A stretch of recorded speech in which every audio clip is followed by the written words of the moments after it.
नमस्कार, पैलाग, जय हिंद। मैं हूं अपने गांव में। 2 दिन के लिए गांव आया था। अभी जब आया तो पसीने पसीना हो गया।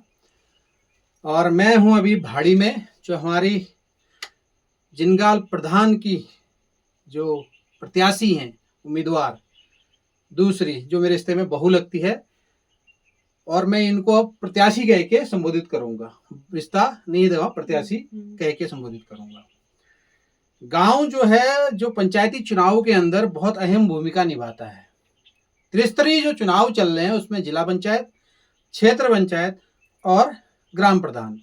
अब इस गांव की जो रूपरेखा है बदलने का जो पूरा एक दारोमदार होता है, जिनके कंधों पे पूरा बोझ होता है, जिसको हम कहते हैं जिम्मेदारी होती है, वो होता है ग्राम प्रधान के उस पर। तो यहाँ पर हमारे गांव में 2 प्रत्याशी चुनाव मैदान में हैं और महिला प्रत्याशी हैं, क्योंकि सीट महिला सामान्य है।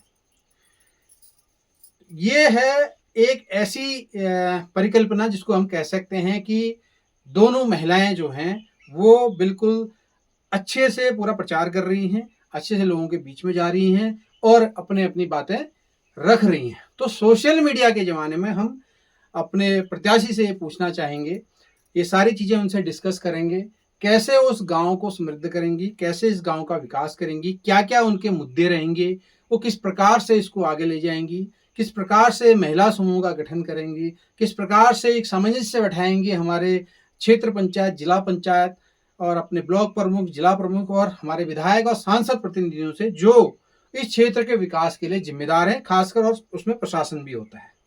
तो इन सब चीज़ों के बारे में हम बात करेंगे। अभी हम हैं भाड़ी में और हमारे पास प्रत्याशी हैं।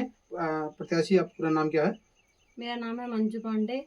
मंजू, तो ये है मंजू पांडे, रिश्ते में हमारी बहू लगती है, हम यहाँ पे इनको प्रत्याशी कहेंगे। इनका जो बातचीत का हमारा दौर रहेगा मैक्सिमम 15 मिनट तक रहेगा और उस दौरान हम ये सारी चीज़ें डिस्कस करेंगे। और जिस जगह पे हम बैठे हैं इस गांव की सबसे बड़ी बाखली है, और इस बाखली में जहाँ हम घर के अंदर बैठे हैं, ये गमरा माता और महेश्वर का एक बहुत पहले से जो परंपरा हमने देखी है इस गांव में, बचपन से लेके अभी तक, उस जगह पे बैठे हुए हैं। तो आइए बातचीत शुरू करते हैं हमारी प्रत्याशी से। प्रत्याशी जी, आपको बहुत बहुत बधाई हो। धन्यवाद आपका। ठीक है, आपको एक महिला होने के नाते आपने बहुत ही अच्छा कदम उठाया है और आपने अपना दावेदारी प्रस्तुत की है इस प्रधान चुनाव में। प्रधान चुनाव जो है बहुत मुख्य चुनाव है। आपने पूरी चीज़ें उसमें पढ़ ली होंगी, देख ली होंगी, सुन ली होंगी, आपने देखा भी होगा। देखने के बाद आप ये चीज़ें कह सकते हो कि आप प्रधान क्यों बनना चाहते हो। जो मेरा पहला आपसे प्रश्न है कि आप प्रधान क्यों बनना चाहते हो? मैं इसलिए बनना चाहती हूँ कि अपने गांव का विकास कर सकूं और अपने गांव के सारे बुजुर्गों का सहयोग चाहिए, आशीर्वाद चाहिए। जो कमी होगी वहाँ पर मैं मीटिंग रखूंगी, सबसे पूछूंगी, अपने सयाने जो हैं, बुजुर्ग जो छोटे हैं, जो बड़े हैं, जो मेरे से सीनियर, मेरे जेठ और छोटे देवर, जेठानी, देवरानी, सबसे मैं पूछूंगी, मीटिंग रखूंगी। वो मेरे को बताएंगे कि कहाँ पे क्या कमी है पूरे गांव में। उसी के हिसाब से हम चलेंगे आगे को। अच्छा, मैं आपसे थोड़ा निवेदन करूंगा कि कृपया अपने बारे में एक संक्षिप्त परिचय दीजिए। अच्छा, अपने बारे में, आपका नाम? मेरा नाम है मंजू पांडे। मैं ग्राम जिनगाल गांव की रहने वाली हूँ और मैं अभी प्रधान के लिए खड़ी हो रखी हूँ और मुझे अपने गांव वालों का पूरा सपोर्ट चाहिए। तो प्रत्याशी जी, ये बताइए कि आपने पूरा गांव भ्रमण भी किया होगा, बहुत सारे लोगों से आप मिले भी होंगे। हाँ। गांव में बहुत सारे ऐसे भी लोग हैं हमारे जैसे, जिनका यहाँ वोट नहीं है, लेकिन हमारी बड़ी इच्छा होती है कि हमारा गांव जो है सशक्त बने, हमारा गांव सबसे अच्छा बने। हमारे गांव रात को उजाले में बिल्कुल नहाया रहता है, क्योंकि हर क्षेत्र में हम अपने गाँव को 4 हिस्सों में अगर बांटते हैं तो अंधेरा, मैं कल पूरे गाँव में भी घूमा था, उससे पहले भी घूमा हूँ, तो अंधेरे के साथ साथ आपको जानवरों का डर, बाघ हमारे यहाँ रहता ही रहता है। अब तो सुअर आने लग गए और ये सब चीजें हमारे यहाँ हैं। हर जगह सोलर वो लगना चाहिए पूरे गांव में। तो आप जब अपनी तरफ से पूरी कोशिश करेंगे हम क्या कहते हैं, जो भी हो सकेगा हमसे वो हम करेंगे। नहीं, पूरे गांव में जब आप गए होंगे हाँ। तो लोगों ने अपनी अपनी समस्याएं और अपने अपने विचार रखे होंगे। हाँ। तो मैं जानना चाहता हूँ, आपने पिछले जब से आपने नामांकन किया है या उससे पहले दावेदारी की है, अब तो आपका चुनाव चिन्ह भी आ गया है, हाँ। तो मैं ये जानना चाहूंगा कि आपने क्या महसूस किया, क्या होना चाहिए गाँव में जो हो सकता है। मैंने तो वही महसूस किया, मैंने कहा अगर मुझे पूरा सपोर्ट मिले, मेरे को सारे गांव वालों ने मुझे साथ दिया बनाए, तो मैं वो पूरी कोशिश करूंगी अपने गांव का विकास करने के लिए, क्योंकि 5 साल में मैं अपना नाम रोशन करना चाहती हूँ। बहुत बढ़िया। हाँ। अच्छा, एक कुछ समस्याएं जो हमने इस गांव में रहते हुए, बचपन से हम तो यहीं रहे हुए हैं, हाँ। पैदा भी यहीं हुए, तो जैसे हम चाहते थे कि हमारा गांव भी चौड़ी रास्ते हों, हाँ। ठीक है, जो हमारी जमीनें कट रही हैं वहाँ पे तटबंध बने। दूसरा, पानी की समस्या लगभग लगभग हमारे यहाँ नहीं है, क्योंकि हाँ। हमारे यहाँ दो दो परियोजनाएं चलती है, उसको हम बड़े स्केल पे हम डेवलप कर सकते हैं। लेकिन जो सबसे बड़ी समस्या मुझे इस गाँव में अभी नजर आई है वो है स्ट्रीट लाइट की और हाँ। रास्तों की। हाँ, मेन वही है। क्योंकि स्ट्रीट लाइट न होने की वजह से हमें डर लगता है, क्योंकि हाँ। रात को जब हम कहीं से आते हैं तो धूप अंधेरा रहता है। हाँ। हर घर में बूढ़ा बूढ़े लोग हैं, एक एक दो दो लोग हैं, जैसे इसी ऐसा खाल में अगर एक लाइट एक तरफ लगाओ एक लाइट एक तरफ लगाओ, हाँ। बढ़िया उजाल हो रहा है। कुछ है हमारे मोहल्ले अगर रोड बैठे तो लल्लू मोह तो गणेश का तक उजाल हो, तो रात को आना जाना आराम से हो सकता है। हाँ, अब एक लाइट से किसी जगह, तो मैं अभी गया था धिंगतड़, थल से ऊपर एक गांव पड़ता है, उस धिंगतड़ गांव में मैंने हर घर के आगे लाइट देखी, पूरा गांव लाइट से बिल्कुल चमगा रहा था। और आप रास्ते में जब चल सकते हो तो उजाले में चल सकते हो, आपको जंगली जानवरों का थोड़ा डर बहुत कम रहेगा, जबकि वो भी जंगल वाला एरिया है, बाघ भालू वहां पे भी है। हाँ। तो इस चीज को कैसे आपने महसूस किया कि कैसे प्रोजेक्ट करोगे? इसके लिए आपको लड़ना पड़ेगा, इसके लिए आपको अपने जनप्रतिनिधियों से या फिर क्षेत्र पंचायत, जिला पंचायत, प्रशासन, इन सब से भिड़ना पड़ेगा। हाँ। क्योंकि इससे पहले हमारे पास ये नहीं आ पाया, लेकिन जब वहां देखता हूँ तो उनके पास उतने कैसे आ गए। हाँ। तो ये चीजें कैसे आपने महसूस की हैं? क्या विजन है आपका?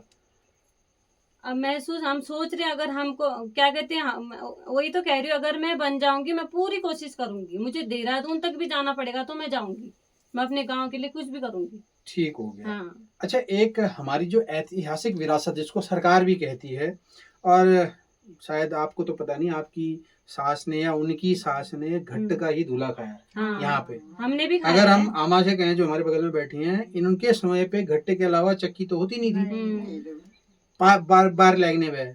अब हमारे गांव में टोटल घट्टे थे 4, जिसमें से 2 तो बिल्कुल ही खत्म हो गए। एक ही नीचे वाला जो है वो लगभग खत्म होने की कगार पे, एक का घट्टे से हम अब एक ही घट्टे हमारे पास पलगुसाने वाला। लेकिन वहां पर हुआ क्या कि बांध बह गया, मतलब जो दीवार थी वो पूरी बह गई। इस बार के चौमास में जब तक दीवार नहीं लगेगी, एस्टिमेट नहीं आएगा, तब तक घट्टे चलेगा नहीं। हम लोग भी वंचित हो गए, हम भी यहाँ से हल्द्वानी ले जाते थे वो आटा खाने के लिए, क्योंकि इतना टेस्टी होता है, सबको पता है। बशर्ते अब चक्की आ गई, संसाधन बढ़ गए, आदमी के पास समय नहीं है, तो उसको कैसे आप प्रोजेक्ट करेंगे, आप उसको कैसे सबसे ऊपर कैसे रखेंगे कि यार हमारी ये ऐतिहासिक विरासत है, चाहे गांव में 60 लोग हैं, 100 लोग हैं, 50 लोग हैं, लेकिन वो एक हमारी छाप है। हाँ। तो उसके लिए आपने सोचा कि कैसे आप प्रोजेक्ट करेंगे उसको? अब उसके लिए क्या सोचूंगी, वही मीटिंग रखेंगे, हम सब बुजुर्गों से पूछेंगे क्या करने। मैं तो अभी अनजान हूँ, मैं अब जब मैं आगे को बढ़ूंगी तभी मुझे जानकारी मिलेगी सब चीज की। ठीक हो गया। हाँ। लेकिन मेरा आपसे एक निवेदन जरूर रहेगा, जब आप प्रधान बन जाएंगे, प्रधान बनने के बाद जब आप मीटिंग रखेंगे, हाँ। तो इस घट को जो हमारी ऐतिहासिक विरासत भी है, उसका जो बांध है उसको जरूर बनवाएगा। और वो पिलर से बनवाएगा, कोशिश करेंगे। दीवार वहाँ टिकेगी नहीं, क्योंकि एंगल है। हाँ। पानी बहुत तेजी से आता है, तो वहाँ पे कंक्रीट का एंगल देके ही बन सकती है। अच्छा, मैंने गांव में घूमने के दौरान एक चीज बहुत महसूस की है, शायद आप लोगों ने भी महसूस की होगी। जब आदमी ग्राम प्रधान बनता है, 1 साल 1.5 साल वो जनता के हिसाब से काम करता है, ये मेरे को लोगों ने बोला है। मैं पिछले कई दिनों से घूम रहा हूँ गांव में, और जून में भी मैं छुट्टियों में 1 महीने यहीं था, और उस टाइम पे लगभग क्लियर हो गया था कि चुनाव हैं। तो लोग क्या कह रहे हैं कि प्रधान जो है वो 1 साल तक तो चलता है हमारे जनता के, गांव वालों के हिसाब से, लेकिन जब वो 1 साल 1.5 साल बाद सिस्टम को समझ जाता है, देख जाता है, तो उसके बाद फिर वो हमारी सुनता नहीं है। तो इस परिदृश्य को आप कैसे बदलोगे? क्योंकि आप कल के दिन अगर आप प्रधान बनते हो तो आपके ऊपर भी ये आरोप लगेंगे, भाई हमारी नहीं सुन रही, हमारे क्षेत्र में नहीं आ रही, हमारे क्षेत्र का विकास नहीं हो रहा, या हमारे हिसाब से काम नहीं कर रही। जैसे लाइट लगानी हो तो लाइट कहाँ पे लगानी है, हाँ। कैसे लगानी है, आपने एक ही लाइट अपने घर के चारों तरफ लगा दी, प्रधानों के ऊपर नॉर्मल आरोप लगते हैं। हाँ, वो तो लगेगा ही, ठीक जो है, ऐसा काम तो करके तो लगेगा ही। आप बताइए आप कैसे उस चीज को करोगे, रोकोगे कि आप बिल्कुल सबके साथ समान रूप से कार्य करेंगे? हाँ, समान रूप से करूंगी मैं बोल रही हूँ, अभी बोल रही हूँ, मैं अगर बन जाऊंगी तो मैं अपनी क्या कहते हैं पूरे उससे काम करूंगी कि 5 साल में जो कि मेरा नाम आए, इसने अच्छा काम किया, अगली बार भी इसको चांस मिलना चाहिए। ओके। हाँ। एक चीज और है, आप महिला हो, हाँ। महिला ही महिला का दर्द समझ सकती है। हमारा जो पूरा उत्तराखंड है और हमारा गांव जो है, ये पूरा महिलाओं के कंधों के ऊपर टिका हुआ है। पुरुष जो है काम करते हैं, बाहर जाते हैं, पैसे आते हैं, लेकिन जो घर को चलाती हैं वो वो तो महिलाएं महिला हैं। ही हुई, हाँ। तो अभी जो है समूहों की बड़ी चर्चा है पूरे देश प्रदेश में, पर मैं तो पूरे देश को घूमता हूँ तो मुझे हर जगह समूह वाले लोग मिलते हैं। तो आपको जानकारी है समूह की, और अपने गांव का समूह आप कैसे बनाओ, क्योंकि हमारे पास इतने संसाधन हैं यहाँ पे, अगर हम उनको यूटिलाइज करें हैं तो हम बहुत इमर्ज कर सकते हैं। महिला सशक्तिकरण को आगे लेके, महिलाओं को उद्यम से, चाहे हम कुछ भी कार्य करें, उसको हम समूह से कैसे जोड़ेंगे? अब महिलाओं को भी तो वो करना पड़ेगा ना, उसके लिए सहयोग, सारी महिला जो इकट्ठी होंगी। अब मेरे कहने पर कोई हो तैयार, कोई नहीं हो तैयार, महिलाओं में भी तो बात हुई ना, नहीं जब वो। नहीं, ऐसा ना, योजना जब आएंगी आपके हाँ। पास तो उन योजनाओं को आप कैसे हाँ। जोड़ोगे? मतलब आपने अभी जब आप जिस क्षेत्र में घूम रहे हो, हाँ। आपने, बशर्ते आप नए हो, यंग हो, आपको बहुत सारी चीजें नहीं पता होंगी, हाँ, अभी हम। लेकिन मैं आपसे निवेदन करूंगा कि अपने साथ से जो पूरे क्षेत्र को जानती हैं, हाँ। एक एक घर को जानती हैं, उनसे बातचीत करिए, उनसे, और बूढ़े लोग जितने यहाँ पे है ना, उनसे पूछिए कैसे क्या क्या होता था हमारे यहाँ, क्या हो सकता है, कैसे हम उसको आगे ले जा सकते हैं। हाँ। तो समूह का मतलब होता है कि महिलाओं को सशक्त करना। हाँ। हाँ। आपकी जेब में 2 रुपए आएंगे तो आप अपने परिवार को ही आगे बढ़ाएंगे ना, वो पैसा तो आपका है, क्योंकि आप मेहनत कर रहे हो। अब मैं अगर अपनी माँ का एग्जाम्पल दूं रात, या आप अपनी ताई का एग्जाम्पल दूं, या आप तो अभी आए हो, आप लोगों ने उतना संघर्ष कम देखा, लेकिन जो हाँ। पुराने लोग हैं उन्होंने बहुत संघर्ष वो देखा। सुबह बताते 4 बजे से हैं। लेकर रात के 11 बजे तक वो हाँ। कंटिन्यू चलती थी। चलती तो थी। अब उसको, जो सरकारें चाह रही हैं कि जो बड़े बड़े लोगों का एक विजन है कि महिलाएं थोड़ा सा इमर्ज करें, तो सभी मिल के, जैसे हल्दी हो गया, कोई चीज भी हाँ। लगानी है, वो कुछ चीजें हमारे यहाँ हो सकती हैं। पहले हाँ। हमारे यहाँ माल्टा होते थे, सेब, ये अपने नारिंग होते थे, नाशपाती होते थे, ये सब चीजें हैं। तो समूह को लेके हम मेरा आपसे जरूर निवेदन रहेगा कि समूह को लेके चलिएगा, हाँ। और इसके बारे में पूरा पढ़ के अच्छा सा विजन बना के हाँ। वो चीज कीजिएगा। अच्छा, हमारे गांव की एक बहुत बड़ी समस्या है, वो है बंदर, हाँ। लंगूर और सुअर। सबने बड़ी तो इस मुद्दे को आप अपने विभाग में, यानी प्रधान, गांव, क्षेत्र पंचायत, जिला पंचायत, और आपका ब्लॉक प्रमुख, जिला प्रमुख, विधायक और सांसद और प्रशासन, इन सबके सामने रखना पड़ेगा आपको, और लड़ना पड़ेगा इनके लिए, क्योंकि एक ऐसी समस्या है, आप महीने के अंतिम में जाओगे कि आपने फसल काटनी है और सुअर आके आपकी पूरी फसल खत्म कर देंगे।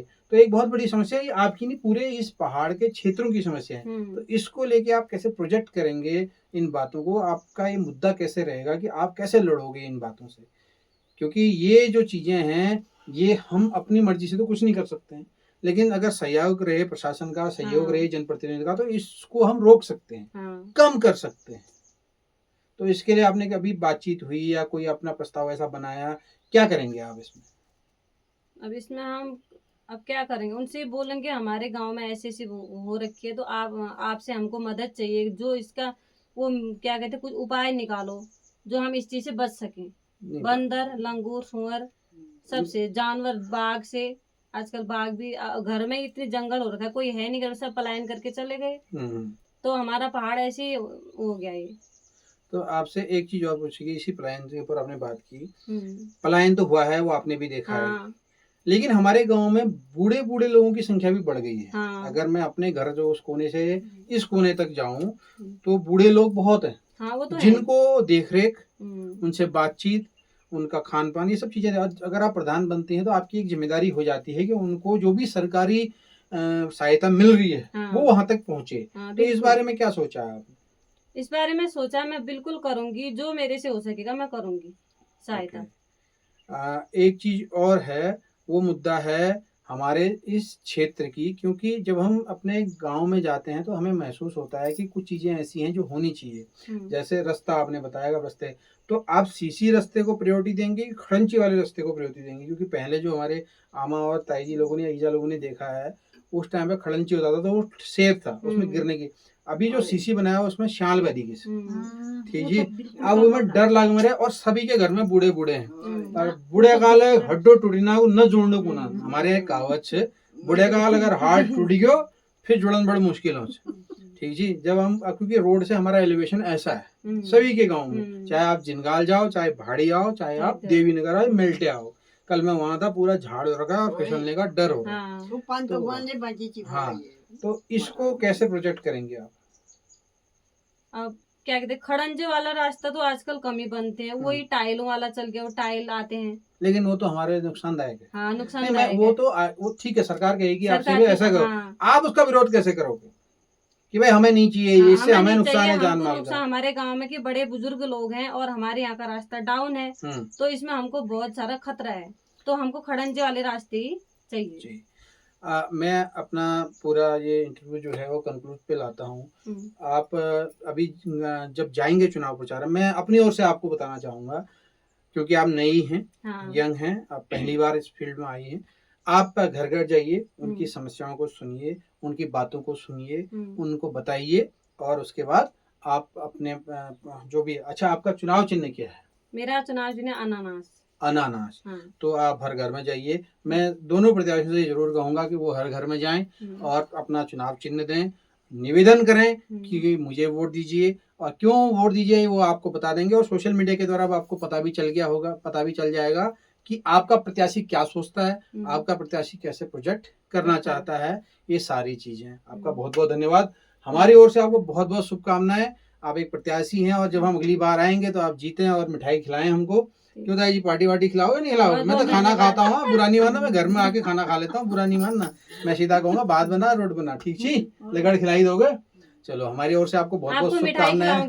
बिल्कुल बिल्कुल, पूरे गांव वालों को मिठाई तो आप लोगों को बहुत बहुत शुभकामनाएं, और आप बहुत अच्छा काम करें और इस गांव का जो है नाम रोशन करें। और अब जितने लोग यहाँ वोटर हैं वो भी आप वोट डालने आइए। जो लोग यहाँ वोटर नहीं हैं वो भी लोगों को प्रोत्साहित कीजिए कि गांव में जाओ और वोट डालो, क्योंकि वोट बहुत कीमती है और वोट बहुत जरूरी है। तो ये था एक छोटा सा संक्षिप्त परिचय हमारे प्रत्याशी के साथ।